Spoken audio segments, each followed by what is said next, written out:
Welcome to this latest episode in our series, Successful Selling in the Brave New World, where you are going to learn from Rian Peterson, professional sales strategy advisor, as they interview some of the world's top sales professionals, organizations, and sales leaders about what it takes to become and remain successful. Our series is designed not only to add value to sales organizations, but also to help individuals adapt and thrive in this changing new world.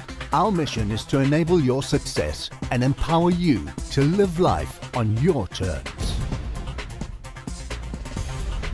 Hi, this is Tony Fanique, Cover Magazine.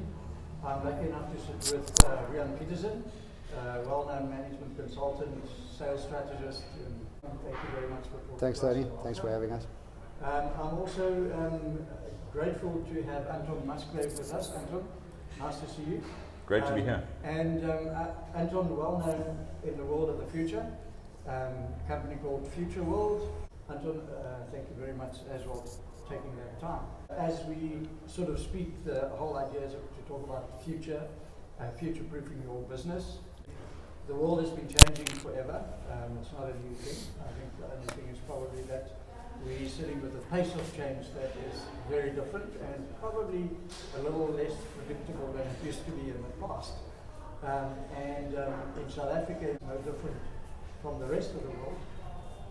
That people need to look at what is their business going to look like in the future. Yeah, Rian, maybe you can tell us what your thoughts are, and then we move on to Anton. Yeah, Tony, I think just as a background on Anton, we've known each other for a couple of years. We've had this conversation a few times about where companies need to go. I know that's the world that Anton moves in internationally. Some of his customers, some of the biggest guys in the world. And I think the interesting part and why I wanted to have a conversation with Anton and share this simply from a perspective of where companies and organizations need to look at and where they need to be. 10 years ago, it was pretty simple to predict the future. You know, it wasn't before internet and technology and everything is driving at such a pace that your traditional leaders can't keep up. I think it's a challenge. I think it's a real challenge for these guys to keep up, and especially at a high level of an organization where change is implemented and then filtered down. How do they stay relevant? How do they move into the future? And how do they ensure that they have market share over the next 5 or 10 years? Yep. We hear it from all over the world that guys are becoming irrelevant and the new kids on the block are jumping up, and all of a sudden there's the Ubers and that's taking over the world. And so one of the first things, Anton, I'd like to know is, from a worldwide perspective, and these big organizations that you guys deal with, and obviously you have a team from all over the world that plug in and help the organizations. What's the crucial thing that companies are looking at on their thinking and strategy-wise before they start filtering down to the team? But where's the mindset? You know, where do we need to be? Yeah. So I think you raised an interesting point. Increasingly, leaders are realizing that they don't really understand the future because of the nature of the change we're going through. And we all sense it. The pace is escalating and the volatility is increasing, etc. But I just want to just press pause for a moment and just try and understand why is it different this time? Because we've had change through the ages. I mean, if you think back to the agricultural revolution, the industrial revolution, there's always been change, there's always been innovation, there's always been disruption. So why are we all saying that now this feels, and the experience is that it's very, very different? And it's a very, very simple answer. It's called connectivity. This is the first time in the history of humankind that we have 7.5 billion people on the planet, all of which are connected, not with a mobile phone, but I call it a personal mobile smart computing device. Right. Okay. And it's the first time in history that we've had the ability, therefore, to connect, to share, to discover, and to communicate in a nanosecond with millions of people. And that's what's driving the speed of this change and the rapid nature of the change. And that's why it is, in fact, a period of profound difference to all the other epochs of change over time. And we mustn't forget that. And that brings me to a second point. You know, it's interesting when you talk to corporations, they have the kind of business of today stuff with all their divisions and their departments and their silos. And then they realize it's a new world and it's going digital and it's all mobile and da-da-da-da-da. So they have a digital department.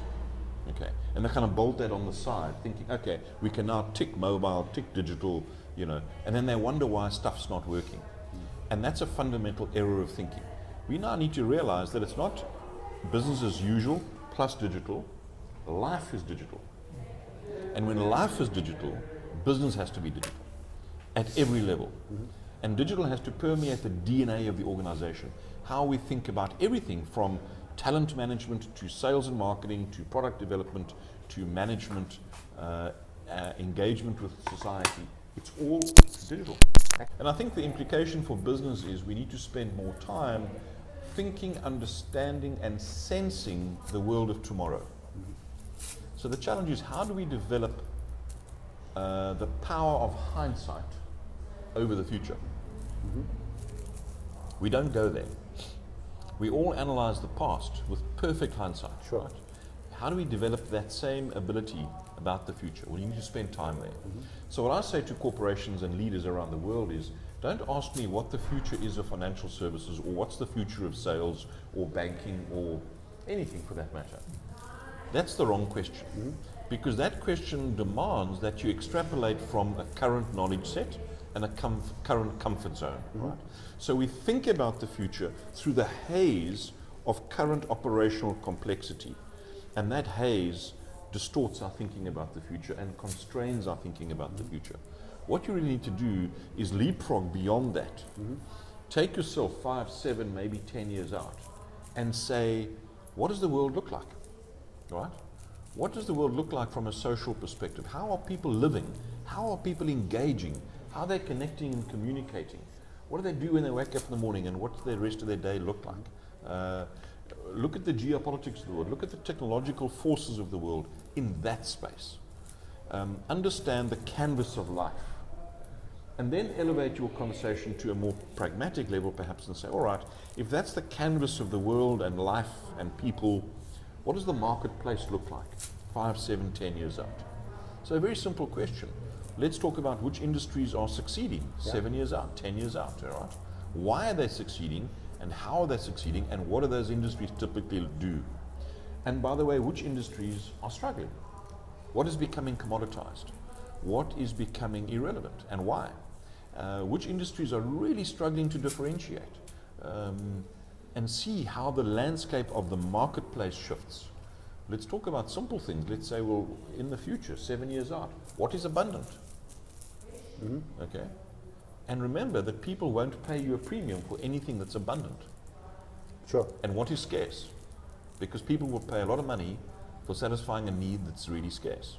And then I ask businesses to say to themselves, ask themselves, if that's the world and that's how people are living and engaging, communicating, and etc., and this is the picture of the marketplace, what kind of business should you build to be relevant in that marketplace?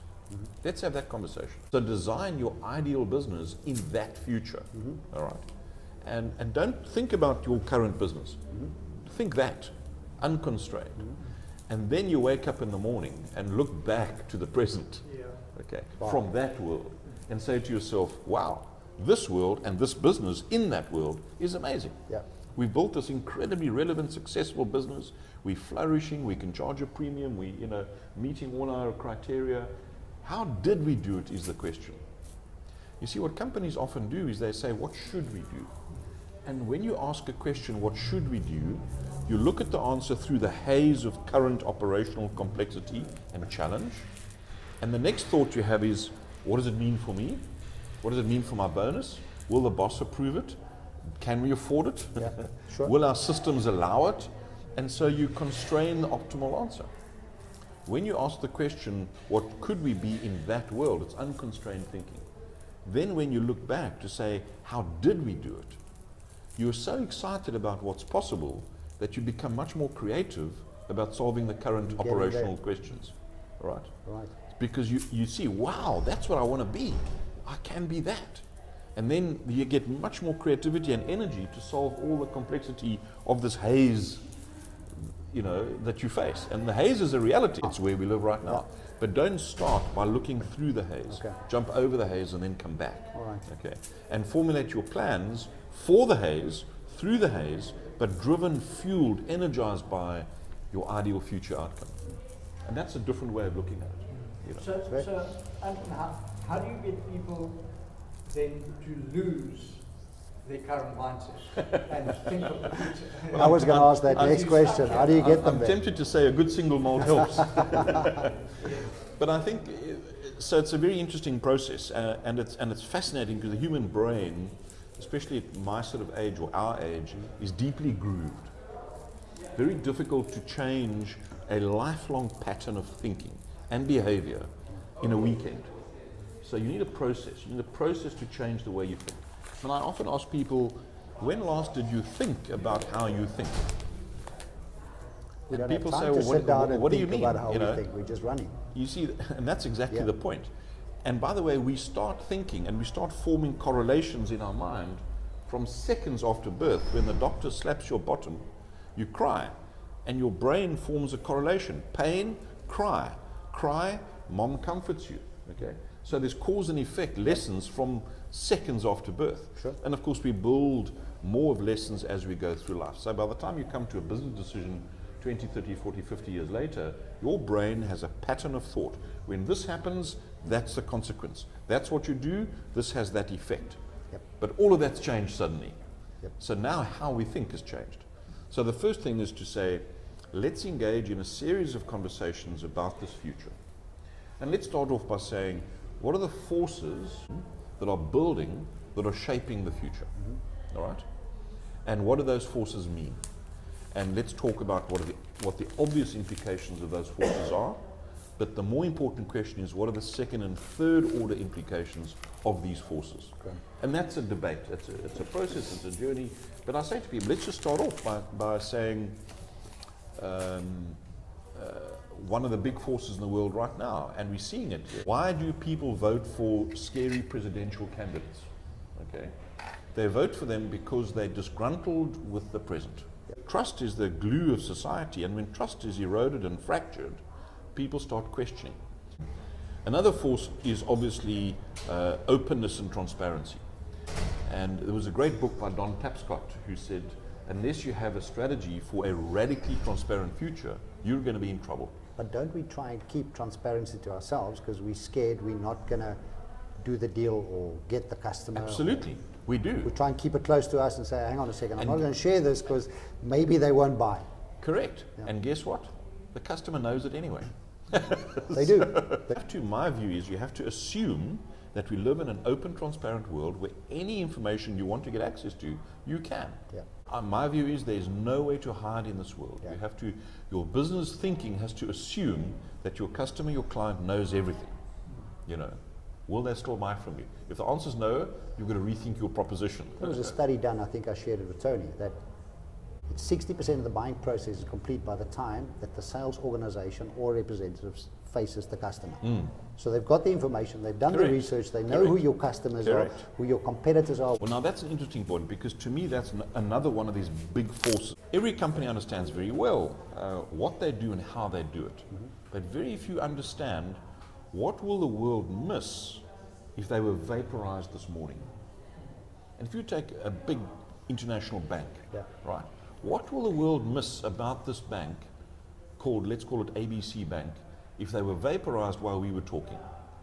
Now, don't tell me they'll miss a product or a check account or a credit card or an investment product or a pension fund, All the same. because there's tons of that available, right? Sure. So what is it that they bring to society that will make society say, wow, we miss that? And that talks to the why. Yeah. Okay, that talks to why are we here? Now, to make it really simple for us to understand, Lifebuoy soap. Yeah. We all remember Lifebuoy soap Sure. from our youth, okay? It smells bad and it burns your skin. But Lifebuoy soap's purpose, their why, is to make the world more hygienic. Very simple. Okay. That's why we exist. And they did that. And they did that. And if Lifebuoy soap didn't exist, the world might not be as hygienic. Right. Great. So now, as a salesperson, that's what you're selling. Sure. And by the way, that then infiltrates and becomes embedded in the DNA of your company and your behavior and your culture and your values and your market relationship, etc., etc. But that comes from the top. And that comes from the top down. Sure. Thanks. Then there's another very important shift. We've got a world moving from linear world to exponential world. right? In the linear world, if you take 30 steps, you land up on the sidewalk outside. Right. If you take 30 exponential steps, you go 26 times around the Earth. Now understand what that means in terms of scale, right? In the linear world, you have a sales strategy. If it works, you hit last year's target plus 6%. You do this and this and this, and you're going to get there. Exactly. In the exponential world, you're either going to crash and burn, or you are going to do 5 times last year's sales target. Yep. And we have the tools, the context, the environment, the technology, the platforms to create exponential impacts. But you need to understand how that works. Yep. What drives this exponentialization of the world is what they call, Salim Ismail writes about the 6 Ds. Yeah. He said, everything is becoming digitized. That's the first D, digitization of everything. Yeah. Okay, and I'll give you a few examples. The second D is it's deceptive. Right. Right, because people either don't know about this digitization or they're too scared to accept it. Yep. So it's deceptive. The status quo. Exactly. To change that. You rather have the status quo. The third D is disruptive, because as true as Bob, this digitization is going to at some point become disruptive, and then it changes whole industries It's happening in the financial industry, Tony. significantly. Yeah. Then it becomes it dematerializes the world and it demonetizes the world. What those 2 Ds mean is it changes the fundamentals of the business model and the value proposition. Okay. And the 6th D is it becomes democratized. So when the digitization breaks through deception, becomes disruptive, changes business models and value propositions, suddenly the marketplace explodes in size. It becomes democratized. In other words, far more people get access to the solution which was triggered by digitization. Yeah. So the classic example is Uber, right? Before Uber launched in San Francisco, they had $150 million a year spent on taxi fares in San Fran.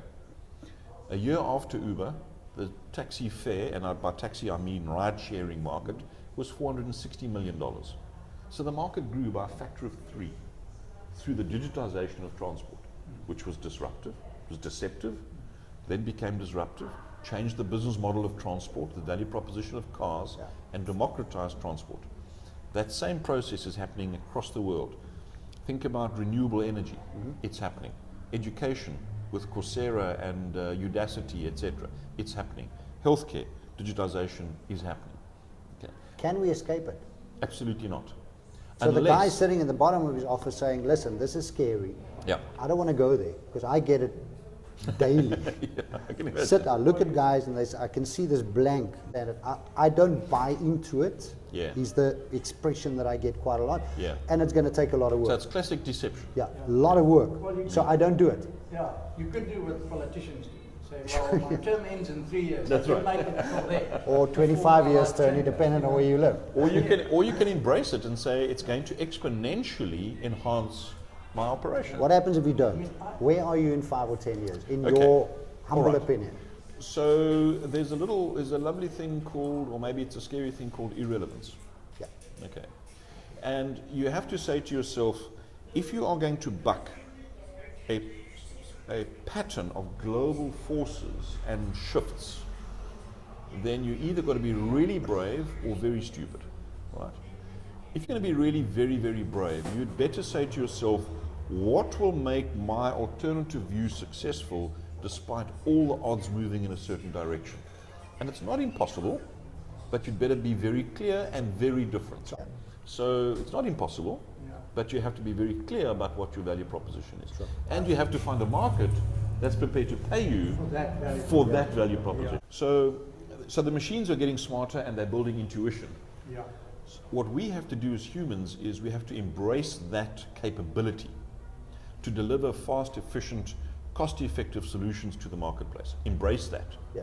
But we have to overlay that with humanness. And what is humanness? Okay?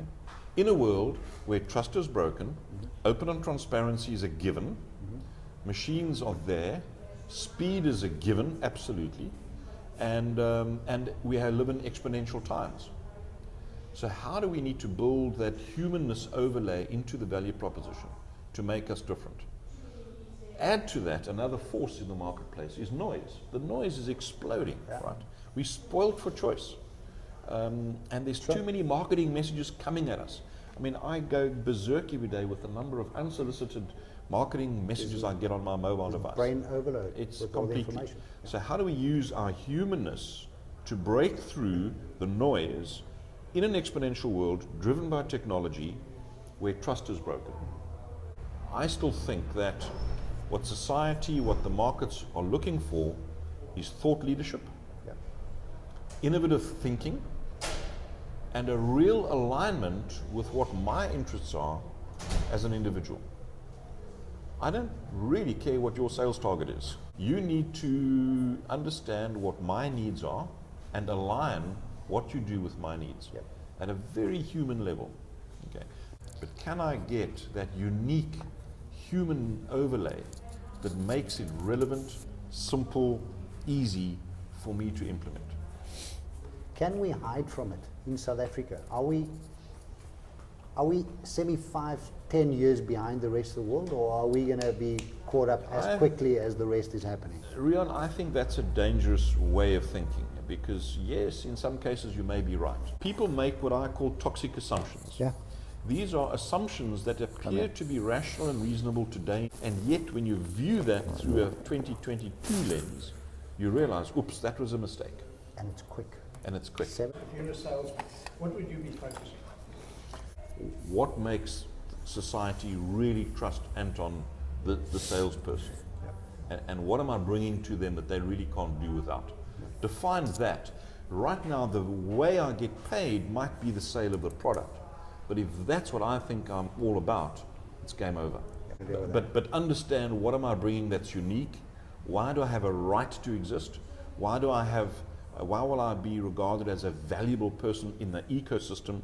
And I've chosen that word particularly rather than the word value chain, because value chain is linear, ecosystem is exponential. Yeah. Okay. Rian? How much time have we got? So I think just as an add-on, and communication is sometimes challenging from the top to the bottom. The bottom guy doesn't know how to engage new customers.